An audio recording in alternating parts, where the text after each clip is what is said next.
I'm not the only kid who grew up this way.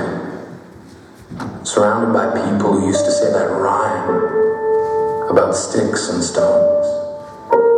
As if broken bones hurt more than the names we got called, and we got called them all.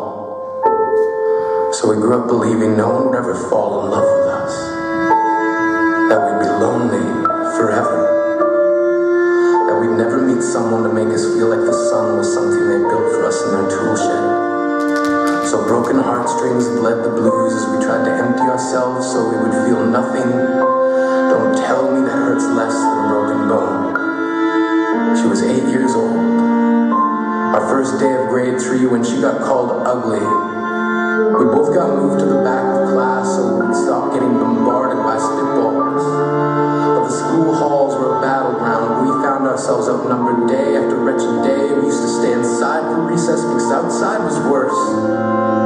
Outside we'd have to rehearse running away or learn to stay still like statues, giving no clues we were there in grade 5. They kept a sign at the front of her desk that read, "Beware of the dog." To this day, despite a loving husband, she doesn't think she's beautiful because of a birthmark that takes up a little less than half her face. Kids used to say she looks like a wrong answer that someone tried to erase but couldn't quite get the job done. And they'll never understand that she's raising 2 kids whose definition of beauty begins with the word mom. Because they see her heart before they see her skin. Because she's only ever always been amazing. He was a broken branch grafted onto a different family tree. Adopted. Not because his parents opted for a different destiny. He was 3 when he became a mixed drink of 1 part left alone and 2 parts tragedy. Started therapy in 8th grade, had a personality made up of tests and pills, lived like the uphills were mountains and the downhills were cliffs, 4/5 suicidal, a tidal wave of antidepressants, and an adolescence being called pauper. 1 part because of the pills, 99 parts because of the cruelty. He tried to kill himself in grade 10 when a kid who could still go home to mom and dad had the audacity to tell him, "Get over it." As if depression is something that can be remedied by any of the contents found in a first aid kit. To this day, he's a stick of TNT lit from both ends. Could describe to in detail the way the sky bends in the moments before it's about to fall. And despite an army of friends who all call him an inspiration, he remains a conversation piece between people who can't understand. Sometimes being drug-free has less to do with addiction and more to do with sanity. We weren't the only kids who grew up this way.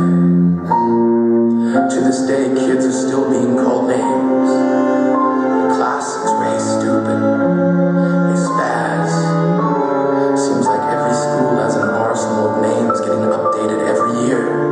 And if a kid breaks in a school and no one around chooses to hear, do they make a sound? Of it just background noise from a soundtrack stuck on repeat when people say things like kids can be cruel. Every school was a big top circus tent, and the pecking order went from acrobats to lion tamers, from clowns to carnies. All of these miles ahead of who we were freaks. But I want to tell them that all of this is just debris. Left over when we finally decide to smash all the things we thought we used to be. And if you can't see anything beautiful by yourself, get a better mirror. Look a little closer. Stare a little longer. Because there's something inside you that made you keep trying despite everyone who told you to quit. You built a cast around your broken heart inside of yourself, decided they were wrong. Because maybe you didn't belong to a group or a clique. Maybe they decided to pick you last for basketball or everything. Maybe you used to bring bruises and broken teeth to show and tell but never told. Because how can you hold your ground if everyone around you wants to bury you beneath it? You have to believe that they were wrong. They have to be wrong. Why else would we still be here? We grew up learning to cheer on the underdog because we see ourselves in them. We stem from a root planted in the belief that we are not what we were called. We are graduating members from the class if we made it. Not the faded echoes of voices crying out names will never hurt me.